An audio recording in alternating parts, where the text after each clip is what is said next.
why maybe I would suggest when you're starting your journey, have a little bit more of a global outlook. Uber, as a single company, has received more investment than the entire startup community in the UK last year, which is pretty scary. Okay, and that's just one. And there is a big difference in how things are funded. But there's big difference in how things scale up in terms of US versus UK and that kind of thing. And the largest thing can be quite scary, but it's much more of a global approach. So, how did we end up getting where we are today, which is in this great position, this great partnership with Apple? Supportive funders. So when we first started, we started kind of going out, and there are several networks in Scotland, in the UK, and things like this are fantastic. But get involved like you're doing. But we went through something called Link Scotland, and it's literally a kind of you sign up and then you go out and you do pitches, and they pull together rooms of people with money, and you say, "Please, can I have some?" And they go, "No," and you go, "Okay, I'll see you later," right? And go get something else, And it's basically like Dragon's Den style kind of pitching. You get wheeled through. And we actually got our first round of money from the first pitch we ever did, which was lucky because we got quite jaded by the end of it. You do 20 or 30 of these things. But there are all these networks. So don't sit on your idea. Don't be scared to talk to people about it. Get out. Ask the questions. And the other thing, and so we managed to raise about 400,000 in the first instance, got our first kind of round in about 2010. Took a while. And we began, and one of the things that was, and I think this actually reflects, interestingly, on what's happening now with crowdfunding and the kind of maker revolution, that when we actually got our funding, came to market, part of the brief of our original project was to create a commercial prototype, something that had to be able to go to market very quickly. So we were constrained in the development by having to use off-the-shelf electronics. So positive of that is CE marked, everything's ready to go, you stick it in the box, boom, you can go to market. But when we had the investment, that was one of our pitch positives, was to say, well, we can get this straight out there, it's ready to go. But which meant it did go straight out, and there was less thought put into how do we sell this, how do we market this. We had customers already, which is a great thing. And again, with crowdfunding as well, you'd run a crowdfunding thing, and I'll talk about the one a couple that we've done later a little bit. You've got customers and you're out, but as soon as you have customers, you have to start supporting them as well. And you have to think about how are you going to support them? Are they international? Where are they based? What languages do you need? What kind of documentation do you need? And did you know that China has completely different safety testing rules than anyone else? Okay? If you're thinking of selling in China, just be careful. CE doesn't cut it. They have entirely their own compliance standards and laws. And they're actually, interestingly, stricter than everyone else. Okay? And it costs more. But be careful of that, because China is a big growing market as well, particularly for tech, It's somewhere where you kind of want to be. But there are different challenges. So we got our first round of investment. We went straight to market. We started producing, started shipping. We had customers, which then we tied us in. And we'll tie you in. As soon as you have customers, you're involved in customer support. But the positive side of that is getting feedback on your product. Finding out what people are doing it, finding out what's wrong, what's right, what works, what doesn't, making the changes you need to change, evolve that. The nice thing about things like Indiegogo is that you can pre-fund a manufacturing run.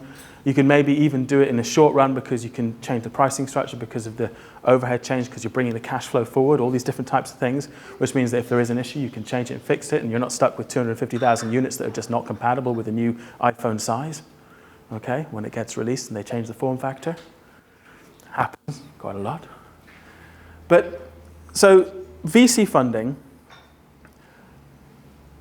make sure that you're open and willing to create a dialogue and keep that dialogue going, I would say, with investors, whether it's a firm or whether it's an individual. And we have a mix of both. We've got a range of different individual investors, private investors. We have a professional VC firm. And it's all about keeping them informed. And sometimes, when you start off and you have a board or you have your first kind of set of investors on board, it's like being in the headmaster's office. They're like, what did you spend our money on this month? You're like, oh, I'm really sorry, I spent it on this and then that, and I feel bad and stuff. Okay? So, but they're not there, they're there because they're involved, they put their money in and they want to see it work, and they more than likely have skills and connections that can help you. So be communicative, okay? Make sure you're asking for what you need. And I did a recent talk at Creative Edinburgh, and it was about what lessons we learned. And I think the two main things, other than communication, is ask for what you need. Don't be afraid to ask for help. Another thing that occurred to me recently is, and I think it's probably been written about a lot, but entrepreneurs they're optimists, okay? You have to be, There is no option. You can't do this if you're a pessimist. You may as well just no bother, I'm going to bed, You're optimists. You're like, yeah, let's do this. But as a result, you can tend to, underestimate what is required of the job ahead. You're like, we can do this for £20,000. No way, yeah, we can. We can all just wear the same clothes and it'll be fine, right? Whatever you're thinking about, whatever you first start planning, double it. And that's not in a kind of aggressive or flippant way. Seriously, double it. And it may not be enough, even at that point. And it's partly to do with the mindset of being an entrepreneur, because you believe you can do it, and of course you can, and you probably could do it on a shoestring, and doubling it will be a shoestring. But really think about what it is you need, and it's that kind of, a lot of us, particularly in Britain, and I think it's demonstrative of kind of different kind of cultures. In the UK, one is embarrassed to ask for money. One is embarrassed even to talk about money with other people, We don't actually, it's a dirty question. But in this business that we're in, you need to talk about money, and you need to ask for what you need, and you need options to kind of increase that. You need places to go, and you have to be upfront about what people are getting into. And then, so moving on, so we had VC investment, we managed to get the product out, we were shipping, we were learning how to sell it, and around about 2013, we managed to get a foot in the door at Apple. Now, the way that we did that is partly to do with what we do in terms of accessibility, working with kids, our design ethos, and where we're from, partly serendipity, about meeting people at the right time, the right place. And you could argue that you work hard doing what you do and putting yourself out there to be in the right time at the right place. But it's why networking is so important. And I used to be I have poo-pooed the networking, okay? All right? I've been one of those terrible people. But it's so important. Without that, we certainly wouldn't be where we are today. And it's just through connections and knowing people we managed to get, in the door. And then, our product did the talking, and we managed to, get some stuff going on, and we started to build this relationship. And then our investors kept supporting us. You keep communicating, you keep asking, and they want to make sure that what they've put in is going to be used effectively, and that you can support that. But the more forward thought you can give that, and I think that's another really important thing. It's so consuming, and particularly in the hardware kind of world, where you kind of have to plan ahead and you're thinking about runs and how you get things out there. You get very much consumed in that physical thing, or software as well. It's no different really, I suppose. And supplying and delivering it, that it's hard to think, 6 months, 12 months, 3 years. And you do your first business plan and it's got a 5-year projection and it looks like a hockey stick and everyone's like, yeah, we're going to make millions, okay, right? And I hope you do, and I'm sure you will, but it's not necessarily always like that. And so, but once you start rolling, once you have customers, once you start supporting them, it's very difficult to step back. But keeping that long view, keeping time each month to stand back and go, right, what are we going to need in 6 months? Because it will come really quickly and it will bite you. But if you can get ahead of that and think, I reckon we're going to need some help. It doesn't necessarily need to be money. It can be connections. It can be links into other networks. It could be new channels. It can be opportunities in the market. It can be distributors. It can be whatever it needs to be. But try and take the time to step back from the project that you're in.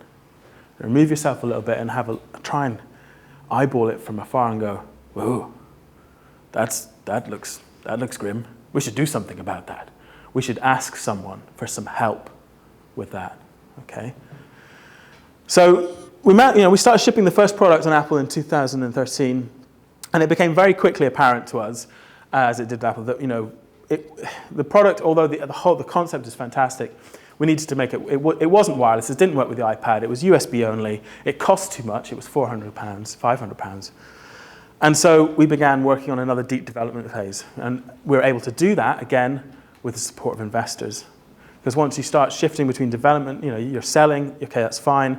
But if you need to shift back into development, undoubtedly, and unless you've got a team of 20 or 30, it always amuses me when you see, when I see any company that has a team doing things, because there's still only 4 or 5 of us in the whole, and it's like, so as soon as you speak to someone, they go, yeah, we'll get the iOS team on that. And you're like, team?